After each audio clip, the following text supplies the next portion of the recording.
Welcome to the Nairn County podcast, which is brought to you in association with our digital partner Ziyen Energy, the leading blockchain software and digitalisation experts leading the field in emerging technologies related to oil and gas tokenisation.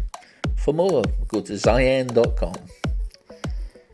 Well, the big story coming out of Station Park this week was our acceptance into the North Caledonian League. This will see the formation of the Nairn County Reserve team to compete in that league and the discontinuation of our under-20s squad. So I caught up with our Director of Football Graham McLeod and our reserve team head coach Mr Stuart Finney to discuss all the implications of this move. It's Ian Finlayson for the Nairn County podcast. Welcome along again. I'm joined this evening by our under-20s coach Stuart Finney and also, as ever, by our Director of Football, Mr Graham McLeod. Good evening, gents. Evening, Ian. We have some exciting news that's just broken in the last 24 hours. Graham, do you want to tell us what's happened? Yeah, so we've been accepted as full members of the North Caledonian Football Association. What that means is that we'll enter a team into the North Caledonian League for the forthcoming season. It'll be a Nairn County Reserves team which competes in the league. Up until this season, we've played in the North Caledonian League Cup competitions only as our under-20s, and it'll be the players from that squad that will comprise the reserves team. The under-20s have also been playing in the last 4 or 5 seasons in the North of Scotland under-20s league, but we'll no longer be doing that going forward.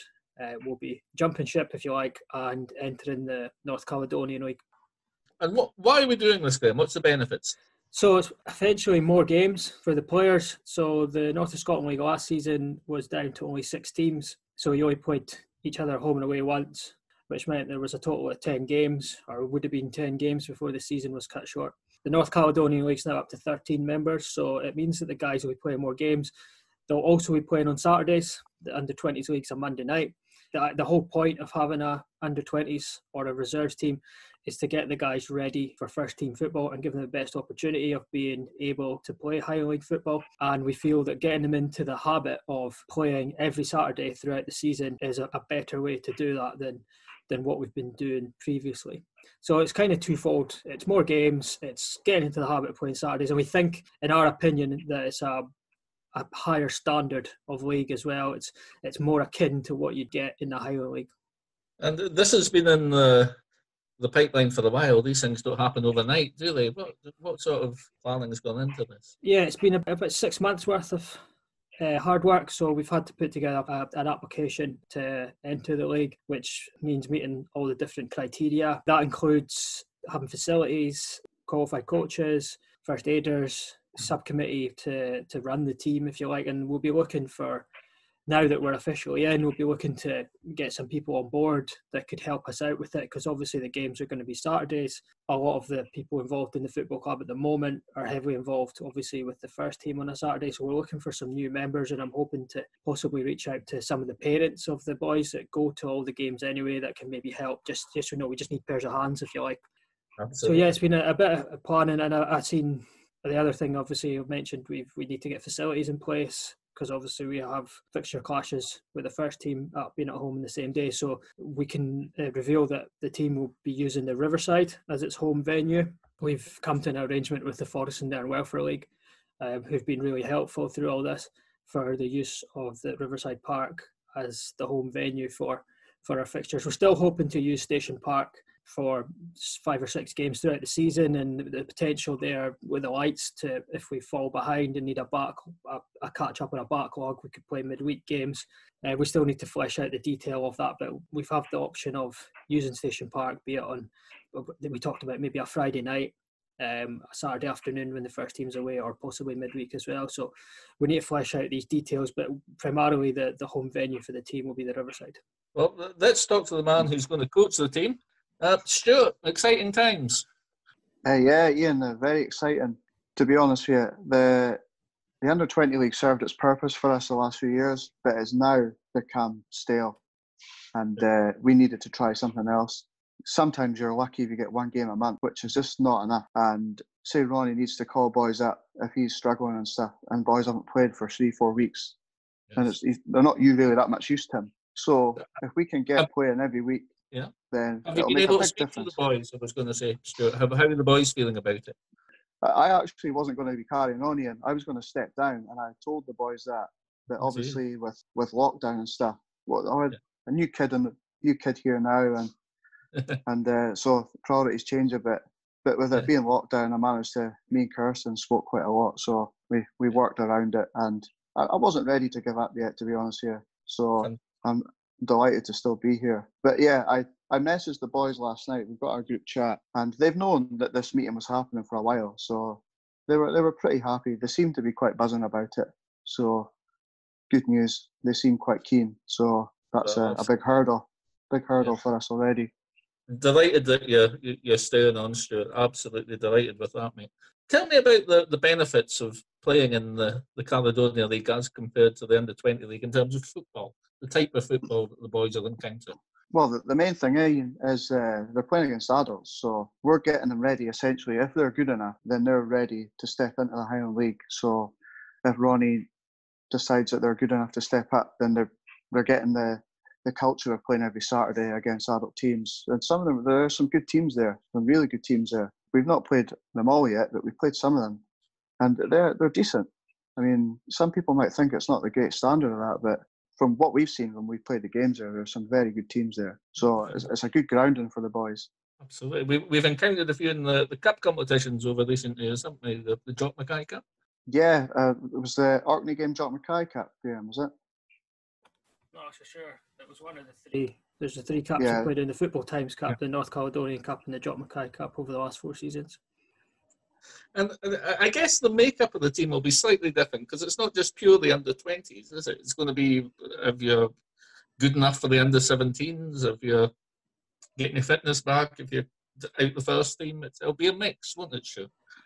Yeah, well, I mean, last season by the end of the season, we had 5 under-17s playing that were still eligible for the under-17s, and we took them all to Orkney with us, and they all played. So, yeah, I mean, there's your route path. Traditionally, we've brought under-17s up early the last three seasons at least now. So, if you're good enough, we'll move you up. And obviously, if the first team boys aren't doing it for Ronnie and he wants them to come down, then they've got to prove to us as well. It works both ways. If our boys do good, then I would expect Ronnie to take them up as well. Like, look at, well, just last season we had Kieran and Lewis who were doing well for us, so he had brought them up. So if you earn it, he'll move you up. That's the main thing. That's the whole point of this. So it shows the look there. Graham, tell me how's the manager feeling about this? What's he saying? How's Ronnie? It's really his idea, to be honest with you. It was his suggestion originally. I think we were going to, I think it was on the bus to the Barora game at Christmas time that we really started to throw around the idea at the table on the way up the road there and start to get some ideas down on paper and how we could go about it. So yeah, he's really happy that it's come to fruition. He believes there's players there that are potentially good enough to be in the first team but are not quite there yet, and that this will give them that step, because it's a hell of a step from even the under-20 squad to Highland League football, and we feel that by making this change it will help us to bridge that gap. So we're looking for higher standards from the players in the under-20 squad. I'm sure Stuart will have reiterated that to his squad, that the standards are now higher, what we expect from them, the opposition that they're going to come up against. We're conscious as well that we've really increased the gap, if you like, the gap from under-17s up the way. We're looking for guys, we're going to be looking for more from the guys coming out of the under-17s going forward.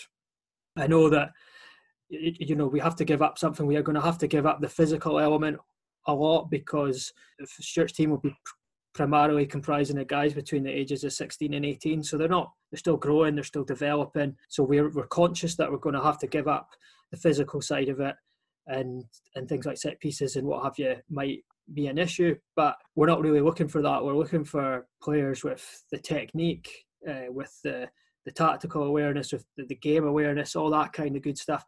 we're looking for them to really nail these things down in the under-17s, and to show Stuart and to show his coaches and to show the first team coaches that they are good enough to come up. And it is now going to be a bigger jump from under-17s to the reserves than what it was previously, but that's purely because we've pushed the reserves closer to the first team standards, if you like. I think that's it. And then certainly the work that all the youth coaches, but especially Stuart there over the last few years have shown, the lookways are there. If the commitment's there and the boys are good enough, there's a lookaway to the first team if they want it, isn't there? Well, if you look at the amount of debuts that Ronnie's given out to teenagers and stuff over his recent tenure, there's your stats there to back everything up. The route is there for the boys to show. It must give you a lot of satisfaction, Stuart, to see the boys developing and going through. That's my remit, Ian, Yes, to try and get players for Ronnie. So, yeah, of course, you take pride in especially when one of the boys gets a debut or anything, it makes you feel good. You think you're doing a good job then. Just lastly, Graham, I saw something that went out on social media today. We've won this league before, apparently. Yeah, I think, were you not there last time we won it, Ian? Donald Wilson reported in the Darnshire, though, I think. I probably did. No, I think it was in the 1950s and then previous to that in the 1930s. So the origins of the league is originally called the North Reserves League. So it used to be comprised of reserve teams from the Highland League. I think looking through the history of it, we've won it, Clark Reserves have won it, Brora Reserves have won it, and then it evolved from there. For the forthcoming season, it'll be split in two, which I think is a wise idea. So it gives them the scope to complete a league season with a late start because of the lockdown. So whenever they get going, or we'll still be able to play each club in your division home and away. So we're in with Inverness Athletic, Loch Ness, Alness United, Scourie, Bonner Bridge and Genealy Thistle, who are from Helmsdale. So yeah, some good teams, some good new places to go, if you like, for a game. But again, we're being quite fortunate with regards to the travel as well, because we've got, like I said, Inverness teams and Alness in our division, and we don't have Falkirk, Thurso or Orkney in our division. So splitting the league, Graham, on geographical basis, it will never catch on.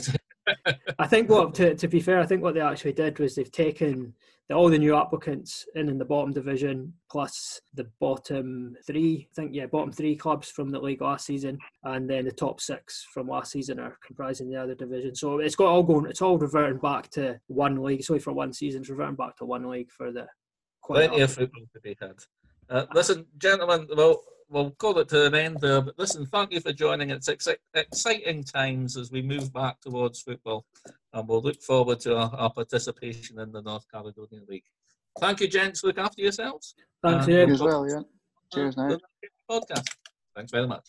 Well, we might not have played a home game in nigh on 4 months, and there's no deadline or any indication that we'll be kicking a ball again soon. But that doesn't mean our ground staff have been taking it easy. I caught up with stadium manager, financial advisor, and all-round good bloke, Mr. Sean Smith, one of his rare breaks, to get the lowdown on all the work that's been going on at the park. I also asked him to put his financial advisor hat on to assess the long-term financial implications of the shutdown, both on our club and on football in general. Here's what Sean had to say. So it's Ian Finlayson for the Non-County Podcast, and I'm joined here today by my friend, Mr. Sean Smith. Sean, welcome. Hi, Ian. Sean, what we're doing today is just having a quick chat about what's going on up at the park and a few other the related issues for the podcast. Now, Sean, if you don't know him, and most people do, is a valued member of the county committee. And crucially, along with Derek Steele, he's the guy with responsibility for all that goes on with the upkeep of the pitch and the facilities at Station Park. So, firstly, Sean, how's everybody been during lockdown? How's your folks and family? Yeah, I've been good, Ian. A bit frustrated, as most people are, but just following the rules and hoping to get back to whatever normality is and whenever that can happen. Obviously, some positive announcements from Nicola today, so that'll be good to start to get back towards normality. But yeah, been getting on with it. That's the key thing. Everybody's keeping all right. So, I mentioned there, Sean, that yourself and Derek are the masters of Station Park. You've got the responsibility for making sure everything is in such good condition. So I thought I would ask, before lockdown, what did a normal week look like in terms of what we do at the park? Well, certainly it depends which part of the season we're in. Off-season actually is the busiest time of the year. We're usually here 3 or 4 days a week. We'll cut the grass 2 or 3 times a week. And then we tend to have a capital expenditure project on the go. So we tend to have some sort of upkeep, maintenance. And so between myself, Derek, and also Graham Cootie is here all the time as well, along with a number of other helpers. I'm sure you know them: Alan Watson, Kevin Reid, Indeed. yourself. Even the chairman appears now and again. So it's been great to get the help from all these guys. But it's 365 days a year almost. I don't tend to do Christmas Day, but apart from that, we're here all the time. Slacker. So you have a game on a Saturday, say. What impact does that have, and what's done to repair that? What's the process? So what we would tend to do is, so if you start on a Monday, we would be tending to cut grass Monday or Tuesday. We would have had a pitch repair done on the Sunday, straight after the game, and then depending on what time of year it is, we would cut the grass again on the Friday, line the pitch, which is Graham's job. He can get the line straighter than any of us, and just ensure the posts are out and the net's down on a Saturday morning, and just before maybe a couple of hours before the players arrive. Unfortunately, we have a problem at times, like most pitches, with seagulls, so we've got feathers and other things that they leave in the park. Indeed, yes, indeed.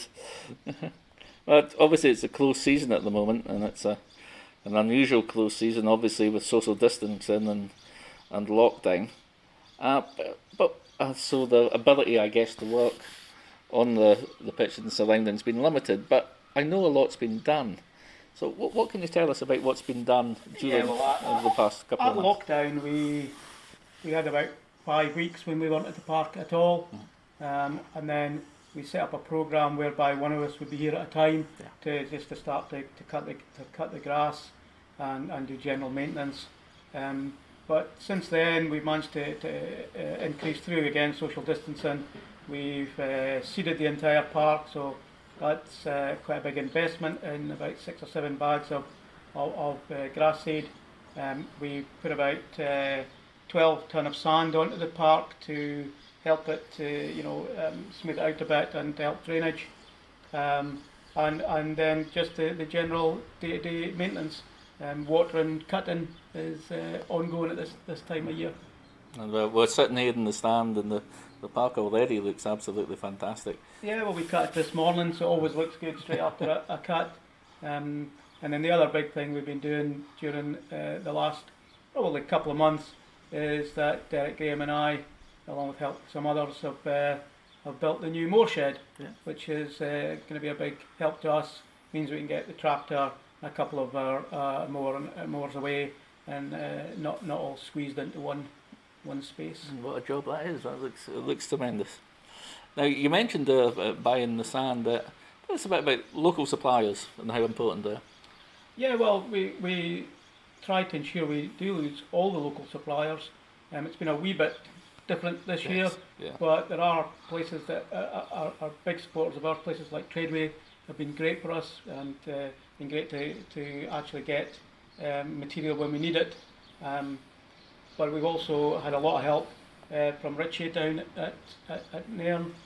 He does a great job for us, helping us to source material, but also he gives us a lot of advice. We just tend to do what Richie tells us.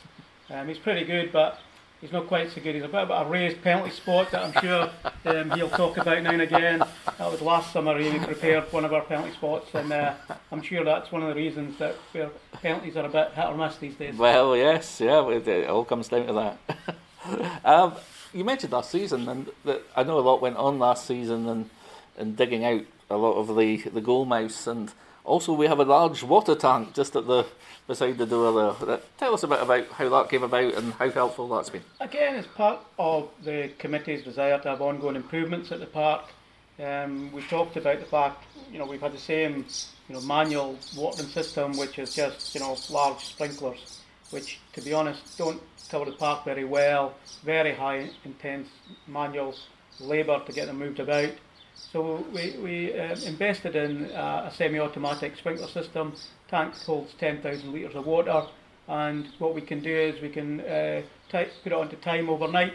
Tends to come on about 11:30 at night, runs for a couple of hours, stops for about an hour to allow the tank to refill, and then another couple of hours to the end of the park. So that does half a park at a time, just gives us real good consistency. And I think, as you've just said a minute ago, when you look out at the quality of the park right now, the consistency of the grass, it's made a massive difference, and it will do for years to come. It has, absolutely tremendous. Now, we mentioned local suppliers, and it's probably a good time to talk about the local community and how they help us out as well with both the park and indeed fundraising for the items that we're able to bring in. Yeah, so I mean, again, first of all, you look at the local community and the businesses in the local community, and you just have to look down the park. Every single area of the park is filled with a sponsorship board, which is a massive help to the club. Mm-hmm. It provides us with the income that we need to do things like the park. I mean, the park probably needs about between 6,000 and 10,000 a year just to do all the stuff we need to do on the park, depending on what's required. So that goes a long way to help with that. And then if you think about the fans, the community in general, constantly helping us with fundraising, particularly through, I guess, Scoosh and his new latest venture. You've not seen him with his beard. Yes, indeed. I think he's doing it so nobody recognises him, so he can call on more people for more fundraising. I think that's what he's done it for. But the community is a big part of Nairn, and Nairn County is a big part of the community, I like to think, and that's how it should be. Absolutely. And as we say, in the summer sun, the pitch looking fantastic in the surroundings. Do you get much feedback from players and opposition, and I hesitate to say this, referees? Well, let's start with our own players. What I do enjoy is at the very start of the season and pre-season, when the players come in, obviously that's going to be a bit later this year, but when they come in and see the pitch first day, when they've been away for a couple of months, they can see the amount of work being done, and they continually tell us it's great to play on. That's the whole idea why we do it, so that we can play football on the ground, play football like the players want to play, like Ronnie, like the manager wants the football play, and what our fans want to see. Mm-hmm. So we get great feedback from that. Every team that comes, we know a lot of the players because quite a lot of them have played here at times, as tends to happen in the Highland League. Players move about and they remember playing here, and they come back and say it looks better every year, which is great to hear. So we get really good feedback from away players, managers as well. Absolutely. And then referees. So the referees, in fairness, they score the pitch, all the pitches after every game. We tend to get, it's out of 5, we tend to get a lot of 5s, 4s. We did get a 3 one time. I'm not going to say who it was, although I don't know which referee it was. And let's just say he gets additional stick every time he is at Station Park. And nothing else to say about referees, Sean? I think that's probably best that we don't, because you might not be able to use this particular presentation. Moving on to our next topic then, Sean. Now, alongside what you do at the park, another key role you have is a financial advisor to the club, and it's really unique times for football at the moment. And what would you say is the main challenges, key challenges going forward for the clubs in our situation in both the short and the long term, given the pandemic? I think the key thing for clubs is the same for most small businesses, which is cash flow. And when the cash flow isn't there, then you've got a big problem. So it's keeping the cash coming in whichever ways that can be done. I do think that obviously some businesses have been impacted more or less than others, and therefore not everyone should be asked to help in the same way at the same time. Some people have actually done pretty well out of the situation, and that's great. What I would say about short term things are tough, but in fairness, government help, etc., has ensured that a lot of clubs are able to survive and continue. We took a very early decision to pay our players and then to access the furlough scheme, which again has really helped us. Absolutely. It's helped us because we had built up some cash for a rainy day, the rainy day has happened, and therefore it's allowing us to use some of our reserves. So short term, clubs will find it tough, but I think actually the medium term will be tougher. So if I take Nairn particularly, as I say, we've got cash reserves, we've built them up, and that helps us to still do what we need to do and to keep the club moving forwards. Medium term, it's obviously going to be tougher for individuals and business. 9, 12, 15 months time. Who knows what the economy is going to be like, and is football going to be the first thing that people want to spend money on? Possibly not. So I'd be more concerned slightly further down the line, and therefore it's important that clubs look at what they're going to do between now and whenever we get back playing football, to see how we can maximise all of the support from whether it's local community, whether it's government, and the fundraising that they can do themselves. It will be a huge effort, and it will have to be a combined effort. On to something a bit more upbeat, I guess. The reason any of us do this, and it's important to say that yourself and Derek and all the others are all volunteers to this. The reason we do this is to enjoy playing football. Now, I know yourself and Mr. Steele like to stand behind the goals and watch the games. So I thought we'd ask you, what are your standout games last season?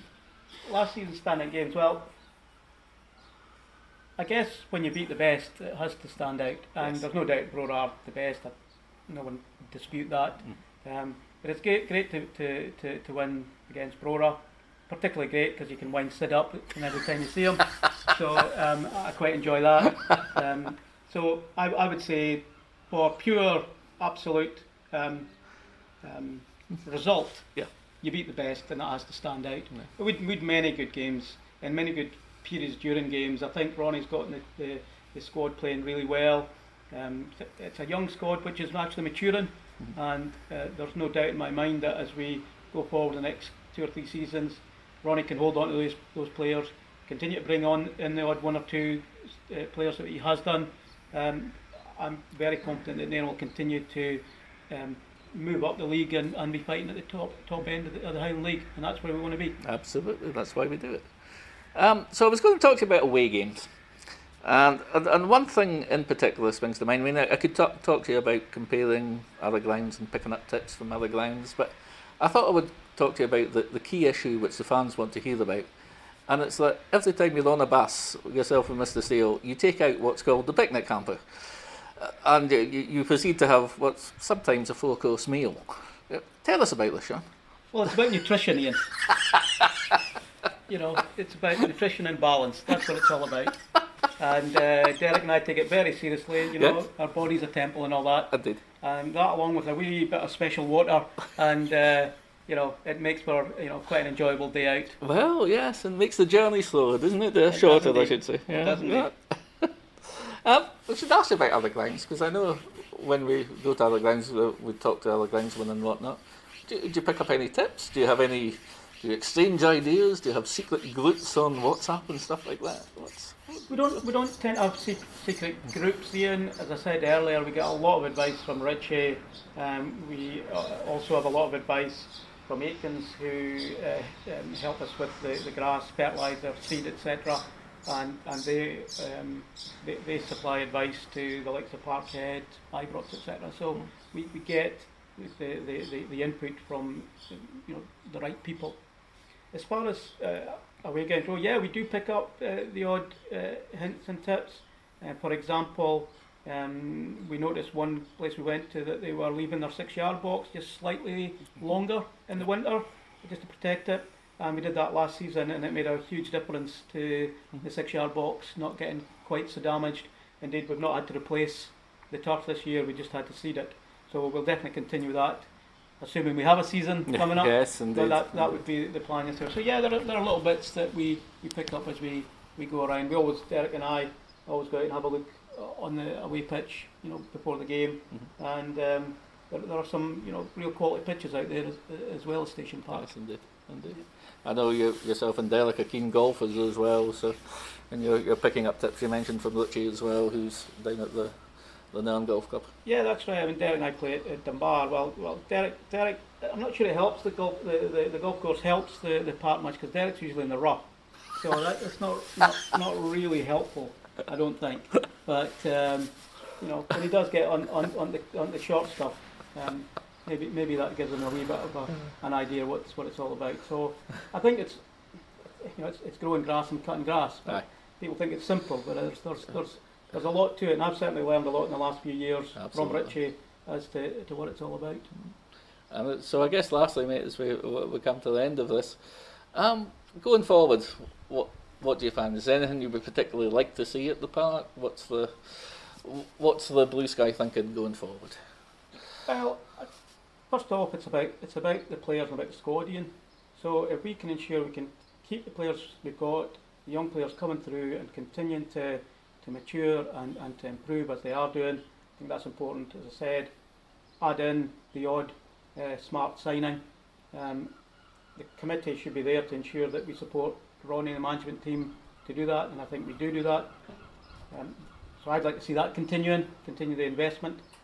As far as the community is concerned, I think we should continue to enhance what we do in the community. I think there's a lot more we can do with younger people, particularly from the Nairn Academy.